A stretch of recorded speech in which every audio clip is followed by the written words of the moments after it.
Hello everyone, welcome to my channel. मैं हूं मनोज शर्मा और आज की क्लास में हम करने जा रहे हैं क्लास 11th का चैप्टर रेक्टिफिकेशन ऑफ एरर्स, जिसको हम टीएस ग्रेवाल टेक्स्ट बुक से कर रहे हैं। अब तक इसके 1 to 45 क्वेश्चन कर चुके हैं। आज 46 क्वेश्चन से स्टार्टिंग करते हैं। बहुत अच्छा क्वेश्चन है, बड़े ध्यान से करते जाएंगे। हर एंट्री को लिखने से पहले सोचेंगे इसको डेबिट क्यों करते हैं और क्रेडिट क्यों करते हैं। मैं वो सारी कॉन्सेप्ट पूरी कोशिश आपकी क्लियर कर दूंगा कि हमने डेबिट क्यों किया उसको और क्रेडिट क्यों किया। मैं क्वेश्चन रीड करता हूं, आप अपनी बुक से देखें। लिखा है the trial balance of S N did not agree and the difference in the books was carried to a suspense account. S N का जो है ट्रायल बैलेंस टैली नहीं करा और उसने जो डिफरेंस है उसको सस्पेंस अकाउंट में ट्रांसफर कर दिया। Pass the entry required to rectify the following errors which accounted for the differences, also prepare the suspense account. अब फर्स्ट आ रही है आपके सामने। फर्स्ट एरर दे रखी है A sales invoice for ₹1000 for goods sold on credit to B Basu. B Basu को cell किया था 1000 का। Was entered in the purchase book, और उसको कहाँ कर गए हम? परचेज बुक में एंट्री कर गए। But in the ledger the amount was correctly debited to the account of B Basu, और B बासु में गलती से डेबिट ही कर गए। तो जरा एंट्री देखते हैं। पहले यहाँ पर आओ, ये देखो। सबसे पहले राइट एंट्री बनाया करो, मैंने आपको बताया। ये देखो, it is the rough work. Her class में रिपीट करते हैं, इट इज नॉट मैंडेटरी। हमें फेयर में दिखाना रेक्टिफाइंग जर्नल एंट्री, लेकिन ये बनाने के लिए यदि हम ये बना लें तो बहुत अच्छा है रफ वर्क में। बट ये है कि आप डिजायरेबल है, आप बनाओ या ना बनाओ। बनाएंगे तो आपसे ये बननी बहुत आसान हो जाएगी। अब जरा शुरुआत करते हैं। देखो, सबसे पहले लिखा है कि बी बासु को हमने सेल किया था 1000 रुपये का। एंट्री पास करते हैं। देखो, पहले राइट एंट्री पास कर लो। यहां लिखेंगे बी बासु डेबिट और to sales, it is the right entry. ये चीज क्लियर हुई। सेल्स अकाउंट 1000 रुपये, लेकिन कहता है ये एंट्री रॉन्ग में क्या हो गया, परचेज बुक में कर गए। और परचेज बुक में एक मिस्टेक और हो गई, बी बासु को डेबिट कर गए। परचेज बुक में देखो क्या एंट्री कर गए, वहां पर एंट्री लिखते हैं परचेजेज अकाउंट डेबिट। पहले एंट्री लिख लो आप, परचेजेज अकाउंट डेबिट 1000, और आपने लिखना था to B Basu purchase book में, क्योंकि अकाउंटेंट ने क्या सोचा है ये परचेज कर रखी है। लेकिन वहां पर भी उनसे मिस्टेक हो गई, उन्होंने बी बासु को डेबिट ही कर दिया। लिखा हुआ है क्वेश्चन में बी बासु डेबिट 1000, और क्रेडिट में कुछ नहीं लिखा। इसका मतलब कोई पोस्टिंग नहीं हुई क्रेडिट साइड। जरा इसको कैसे रेक्टिफाई करते हैं वो समझते हैं। कंपेयर करा करो आप यहां से।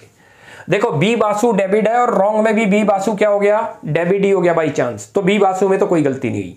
गलती किस में दिख रही है, सेल्स होना चाहिए था और क्या कर गए आप, परचेज। अच्छा, जो नहीं होना चाहिए था, परचेज तो होना ही नहीं चाहिए था, तो परचेज को क्या कर दें हम, क्रेडिट कर दें रेक्टिफाई करने के लिए। देखो, डेबिट में लिख दिया। अब इसमें नल इफेक्ट के लिए इसको रिवर्स कर दो, प्लेस चेंज करो, लिखो to purchases account, to purchases account. ये तो नल इफेक्ट कर दिया हमने उनके अकाउंट में, परचेजेज में। ये चीज क्लियर हुई। गलती से परचेज को डेबिट कर गए थे, हमने परचेज को क्रेडिट किया, तो परचेज अकाउंट में क्या हुआ, नल इफेक्ट, कोई मिस्टेक नहीं है। परचेज सेल्स में अभी तक लिखा ही नहीं गया, तो टू सेल्स करो। ये लो, टू सेल्स अकाउंट, ये रही 1000, और रेस्ट जो बचेगा वो सस्पेंस अकाउंट में डाल दो। क्यों सस्पेंस आया, मैंने आपको एक लॉजिक बताया था सस्पेंस का। डेबिट और क्रेडिट के अमाउंट टैली ना करें। डेबिट साइड में पोस्टिंग हो गई, चाहे दो अकाउंट में 2000, क्रेडिट साइड में कहीं पोस्टिंग नहीं दिख रही, तो सस्पेंस जरूर आ जाएगा। जब ये टैली ना करे तो लिखो यहां suspense account, suspense account debit. Clear हो गई ये एंट्री। अब जरा सेकंड देखते हैं। Goods bought on credit from Ramlal. Ramlal से परचेजिंग हुई थी 1500 की, were wrongly debited to his account as ₹5100। Ramlal से परचेजिंग हुई है 1500 की, बट गलती से रामलाल को डेबिट कर गए। पहले तो राइट एंट्री पास करो। देखो, आप सबसे पहले राइट पास करा करो, कभी भी मिस्टेक नहीं होगी। राइट एंट्री के अकॉर्डिंग बनता है परचेजेज अकाउंट डेबिट। ये लिख लो right entry, purchases account debit और टू रामलाल। रामलाल कितना अमाउंट है, 1500। It is the right entry. ये चीज याद रख लो, पहले राइट बनाओ। अब रॉन्ग में, और रॉन्ग में क्या करें, रामलाल को डेबिट कर गए। रेक्टिफिकेशन में आपको एक चीज याद रखनी है कि जिस अकाउंट पर फोकस करता है आपको उसी को सोचना है, उसके अपोजिट वाला जो है ठीक है। जैसे कह रहा है रामलाल को क्या कर गए, डेबिट, तो इसका मतलब ये नहीं है कि परचेज को क्रेडिट कर गए। परचेज अपने प्लेस पर ही है, क्यों, परचेज के बारे में कुछ नहीं कह रहा क्वेश्चन में, तो यहां लिख दो purchases account debit, purchases account debit 1500। और रामलाल लिखना तो क्रेडिट था, लेकिन क्या लिख गए आप, रामलाल को डेबिट। ये लिखा हुआ है रामलाल डेबिट। कितना लिख गए आप 5100, और क्रेडिट में आपने क्या किया 0 जैसे पहले था। सस्पेंस तो आएगा, देखो डेबिट क्रेडिट टैली नहीं करते। अब जरा पहले इसको रेक्टिफाई कैसे करें, कंपेयर करो। परचेजेस तो ठीक दिख रहा है, देखो दोनों जगह कोई गलती नहीं है, अमाउंट भी सेम है और साइड भी सेम है। रामलाल डेबिट होना ही नहीं चाहिए था, पहले तो रामलाल का प्लेस चेंज करो। ये तो रामलाल में यहां लिख दो सेकंड टू रामलाल, रामलाल कितना 5100 ये लिखा हमने। जो उनके अकाउंट में गलत कर गए थे डेबिट साइड में, उसको रिवर्स कर दिया तो उस अकाउंट में अभी नल इफेक्ट हो गया। रियलिटी में रामलाल क्या होना चाहिए, क्रेडिट, तो लिखो टू रामलाल, ये लिख दिया हमने रामलाल। कितना अमाउंट है 15, और अपोजिट साइड क्या आएगा सस्पेंस। सस्पेंस मैंने आपको बताया डेबिट क्रेडिट टैली नहीं करी तो सस्पेंस आ जाएगा, ध्यान रख लो, वरना तो आइडेंटिफाई करेंगे it is the one sided error. एक अकाउंट में गलती हुई है खाली रामलाल में, ये चीज क्लियर हो गई। अब नेक्स्ट करते हैं, आपके सामने थर्ड में लिखा है एन अमाउंट ऑफ रुपी 275, कोई अमाउंट है 275 का, was posted as 325 to the debit side of commission account. कोई अमाउंट था डेबिट साइड का 275 और गलती से उसको उसकी डेबिट साइड में अमाउंट चेंज कर गए 325। राइट एंट्री पास करते हैं, देखो आपको दिखाता हूं यहाँ, ये थर्ड पे आओ आप यहाँ, ये रहा। वो कहता है कोई अमाउंट था डेबिट साइड का कमीशन अकाउंट, कमीशन अकाउंट कितना, क्रेडिट की हमने नहीं सोचनी क्योंकि बता नहीं रहा, कह रहा है 275 था डेबिट साइड, लेकिन रॉन्ग में आपसे कमीशन अकाउंट में कितना लिखा गया डेबिट साइड ये बता देते हैं अभी। कमीशन अकाउंट डेबिट, वो कहता है 325 लिखा गया, क्वेश्चन में लिखा हुआ है। क्रेडिट साइड में कुछ होगा, वो दे नहीं रहा कि किस चीज का है, तो अल्टीमेट डेबिट साइड के अंदर कमीशन में लिखने तो थे 275, लेकिन कमीशन में कितना लिख गए डेबिट साइड में, हम ज्यादा लिख गए। तो क्या करते हैं, मैंने आपको बताया कम लिखते हैं तो प्लेस चेंज नहीं करते, यानी कि डेबिट साइड ही रहेगा। यहां क्लियर दिख रहा है 50 रुपी ज्यादा कर गए, प्लेस चेंज कर दो, इसका डेबिट में क्रेडिट कर दो, ये लो टू कमीशन, ये लिखा आ गया। अच्छा it is also one sided error, तो क्या करेंगे सस्पेंस, ये रहा सस्पेंस अकाउंट डेबिट 50 रुपी, हो गई ये एंट्री। बहुत आसान थी, यहीं से राइट बनाओ रॉन्ग बनाओ और कंपेयर कर लो, कितनी आसान है। नेक्स्ट करते हैं, चलो जी नेक्स्ट आ रही है। अच्छा एक और चीज थी, जो रामलाल था ये आपको एक ही बार लिखना है, ये 2 बार तो आपको समझाने के लिए था। यहां लिख लो रामलाल और इसको भी चेंज कर दो, ये कितना आएगा 66। क्लियर है, ये चीज थोड़ी ध्यान रखनी है आपने कि हमने 2 बार नहीं लिखना, समझाने के लिए लिखा है कि रामलाल है, लेकिन लिखना आपने एक ही बार है, 2 बार नहीं लिखना इसको। और अमाउंट भी वहां हमने 2 बार लिखा था, एक ही बार लिखना है 6600।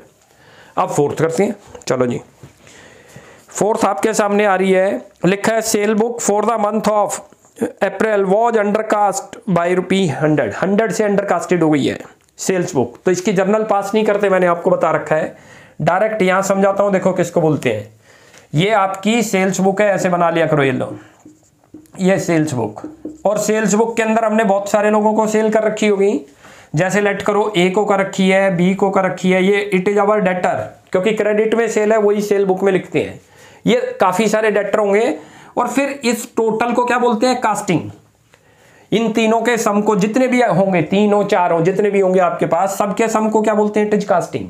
और ये जो टोटल आएगा इसको कहां ट्रांसफर करते हैं, सेल्स अकाउंट की, याद रखो कौन सी साइड, क्रेडिट साइड। कहता है ये कास्टिंग क्या हो गई, शॉर्ट हो गई, अंडरकास्ट हो गई, तो प्लेस चेंज नहीं होगा सेल्स का, ओवरकास्ट होगी तो प्लेस चेंज कर देंगे। आप कह रहे हैं 100 रुपी से अंडरकास्ट हो गई, तो सेल्स में अंडरकास्टिंग हुई है, सेल्स का प्लेस वहीं रखो, टू सेल्स अकाउंट 100 रुपी, और अपोजिट में सस्पेंस। ये जितनी भी आपकी अंडरकास्टिंग होगी, क्योंकि इनमें तो ठीक लिखा है लेकिन सेल्स अकाउंट में गलत है, तो वन साइडेड बन गई, तो सस्पेंस जरूर आएगा, ये लिख दो सस्पेंस अकाउंट 100 रुपी, ये रहा। क्लियर है, अब नेक्स्ट करते हैं, चलो जी अब नेक्स्ट आ रही है, ₹460 paid for building repair was debited to the building account 640। Paid तो करे थे 460, लेकिन गलती से बिल्डिंग अकाउंट में लिख गए 640। पहले राइट एंट्री पास करते हैं, देखो राइट एंट्री क्या बनती है वो लिखो, बड़े आराम से आपको समझ आएगा, मैं आपको समझा दूंगा। यहां लिखो बिल्डिंग रिपेयर अकाउंट डेबिट, ये it is the right entry, building repair account, खाली रिपेयर अकाउंट भी लिख सकते हैं, बिल्डिंग रिपेयर अकाउंट डेबिट 460, और 2 करो यहाँ पर कैश अकाउंट 460। अकाउंटेंट से क्या मिस्टेक हुई, उन्होंने बिल्डिंग अकाउंट लिख दिया। लिखो यहाँ पर आप बिल्डिंग अकाउंट डेबिट किया और वो भी अमाउंट कितना कर गए 640। बहुत अच्छी एंट्रियों में से, बड़े ध्यान से देखना। 2 कैश अकाउंट, कैश के बारे में कुछ नहीं कर रहा, खाली बिल्डिंग को फोकस कर रहा है कि बिल्डिंग में क्या कर गए, मतलब डेबिट साइड में किसको लिख गए, रिपेयर की जगह बिल्डिंग लिख गए और अमाउंट भी चेंज। तो अपने आप जो अपोजिट अकाउंट है वो ठीक है, उस पर फोकस नहीं है, याद रख लो। रेक्टिफिकेशन में यही चीज ध्यान रखनी है। वो डेबिट साइड में कह रहा है कि ये हुआ, तो क्रेडिट में ऑटोमेटिकली जो होना था वो हुआ। यानी कि देखो यहां से चेक करो, कैश क्रेडिट है और कैश इधर भी क्रेडिट है और अमाउंट भी सेम है, कैश में कोई गलती नहीं। बिल्डिंग रिपेयर अकाउंट होना चाहिए था डेबिट, और वैल्यू भी कितनी है 460, लेकिन लिख कितनी गई आप 640। पहले तो जो गलती कर गए उसको ठीक करो। क्या गलती दिख रही है, बिल्डिंग अकाउंट कोई नहीं था, तो बिल्डिंग को तो रिवर्स करो आप। ये लो, यहां लिखो 2 बिल्डिंग अकाउंट, अमाउंट लिखो अब बिल्डिंग अकाउंट 640 लिख गए थे। ये तो अभी बिल्डिंग अकाउंट में नल इफेक्ट कर दिया हमने। डेबिट साइड में बाई चांस बिल्डिंग लिख दिया था हमने उसको क्या कर दिया, नल इफेक्ट कर दिया। रियलिटी में क्या लिखना चाहिए था, बिल्डिंग रिपेयर डेबिट करो, लिख दो building repair account, building repair account debit 460। देखो ये तो टैली नहीं करे। अच्छा ये देखो, आपको बताया सस्पेंस जरूर आएगा। क्यों आएगा, डेबिट और क्रेडिट के अमाउंट टैली नहीं करते, याद रख लो, हमेशा सस्पेंस आ जाएगा। तो जो डिफरेंस आया आप उसको सस्पेंस लिख दो। सस्पेंस जिधर भी आ रहा है, डिफरेंस डेबिट में आ रहा है तो डेबिट साइड लिख देंगे, सस्पेंस अकाउंट डेबिट, और अमाउंट आएगा 180। अब ये 180 कैसे आया वो भी समझा देते हैं आपको। ये लो, टोटल आपने 640 लिख दिया था, जबकि लिखना कितना चाहिए था आपको 640। इनके डिफरेंस को यहां लिख देंगे। ये चीज क्लियर हो गई। अब ये तो बन गई हमारी रेक्टिफाइंग एंट्री। अब करते हैं इसका सस्पेंस अकाउंट। चलो जी, अब इसका सस्पेंस अकाउंट प्रिपेयर करते हैं, बड़े ध्यान से करेंगे, बिल्कुल लेजर पोस्टिंग टाइप में है। देखो कैसे करते हैं सस्पेंस अकाउंट, वो बताता हूं। इस क्वेश्चन में बाई चांस हमें दे नहीं रखा कि डिफरेंस था, वो खुद फाइंड आउट करना है। कैसे होगा वो देखते हैं। देखो सस्पेंस अकाउंट किधर लिखा हुआ है, नोट करो, डेबिट। लेजर पोस्टिंग सिखा रहा हूं, बहुत आराम से बनेगी आपसे। डेबिट है तो डेबिट साइड में लिखा जाएगा, सस्पेंस क्रेडिट होगा तो क्रेडिट साइड में लिखा जाएगा, ध्यान रखना। अब इसमें कहां दिया हुआ है, डेबिट, तो डेबिट साइड में लिखा जाएगा। अपोजिट में जितने भी अकाउंट आ रहे हैं, कितने आ रहे हैं उसके, ये देखो सस्पेंस के। सस्पेंस में 2000 है तो टोटल 2000 आएगा। पहले तो यहां लिखो 2 परचेजेज 1000, उसके अपोजिट में ये अकाउंट है, और 2 सेल्स करो यहां पर, 2 सेल्स अकाउंट, दोनों में 1000 है 1000। पहली तो ये पोस्टिंग हो गई सस्पेंस की। अब अगले में, इसमें भी बाई चांस सस्पेंस किधर आ रहा है, डेबिट। कितना अमाउंट है 66। अपोजिट में क्या है, रामलाल। ये मैंने पहले भी जर्नल में सिखाया था, ये हम 2 बार सिखाने के लिए लिखते हैं, आपने लिखना नहीं है, आपने एक ही बार रामलाल लिखना है, वहां पर भी एक बार 66 लिखना है। 2 करो यहां पर रामलाल, ये लो रामलाल अकाउंट 66। ये चीज क्लियर हो गई। अब आगे चलो, सस्पेंस फिर दोबारा आ रहा है डेबिट। डेबिट में लिखो 50 रुपये दिखा रखा है, और अपोजिट अकाउंट क्या है, कमीशन, तो कमीशन लिख दो। जो अपोजिट अकाउंट होगा वो लिख देंगे। जिधर आ रहा है, वी आर मेकिंग सस्पेंस, हम क्या बना रहे हैं, सस्पेंस। तो सस्पेंस को देखेंगे जर्नल में किधर लिखा हुआ है, डेबिट है तो डेबिट में आएगा, क्रेडिट होगा तो क्रेडिट में आएगा। आगे फिर सस्पेंस किधर आ रहा है, डेबिट, 100 रुपये से डेबिट लिखो, पहले अमाउंट लिख लिया करो, और 2 करो यहां पर सेल्स। अपोजिट अकाउंट का नाम क्या आ रहा है, सेल्स अकाउंट, लिख दो सेल्स। फिर यहां चलो, अब जरा इस एंट्री को बड़े ध्यान से समझना, इसमें ज्यादातर मिस्टेक करता है स्टूडेंट। सस्पेंस में कितना लिखा हुआ है, ध्यान करो, 180, तो यहां पर पहले 180 लिखना आप, और अपोजिट अकाउंट का क्या नाम है, बिल्डिंग, 2 बिल्डिंग। क्यों, इसमें गलती क्या करता है, 640 ना लिख दे कहीं, हमें इस पे फोकस करना है, याद रख लो। सस्पेंस, हम सस्पेंस में ट्रांसफर कर रहे हैं। सस्पेंस अकाउंट में कितना लिखा हुआ है, 180, और कौन सी साइड, डेबिट, तो डेबिट में लिखा जाएगा। अपोजिट अकाउंट, अपोजिट कौन सा अकाउंट है, बिल्डिंग, इसीलिए बोलते हैं पहले अमाउंट लिख दो, गलती नहीं होगी कभी भी। 2 बिल्डिंग अकाउंट। ये तो हमारा अब खत्म हो गया इसकी सस्पेंस की ट्रांजैक्शन। अब इनका टोटल करते हैं। आप इसका टोटल करोगे तो 8930 आएगा, लिख लो 8930, और इस 8930 को जो बैलेंस दे नहीं रखा था ये वो आ गया, इसको बोलते हैं by balance BD. By balance. शुरू में जो डिफरेंस आए थे वो उन्होंने ट्रांसफर करे थे, इट इज BD। और इसकी जगह पर आप ये भी लिख सकते हो, मैंने बताया था, यहां लिख दो bye difference amount in trial balance, difference amount in trial balance. दोनों में से कोई भी वर्ड लिख सकते हो, दोनों ठीक होते हैं। चाहे तो बैलेंस BD लिख दो या लिख दो bye difference amount in trial balance. तो अब हमारा ये आज 46 क्वेश्चन कंप्लीट हो गया है। अब इसका एक ही क्वेश्चन रह गया 47, लास्ट क्वेश्चन, उसको नेक्स्ट क्लास में करते हैं। आप यहां तक प्रैक्टिस करो, कोई भी डाउट लगता है you ask in comment section. आपको हमारी वीडियो अच्छी लगती है प्लीज इसको लाइक एंड सब्सक्राइब करें। Thanks for watching my video.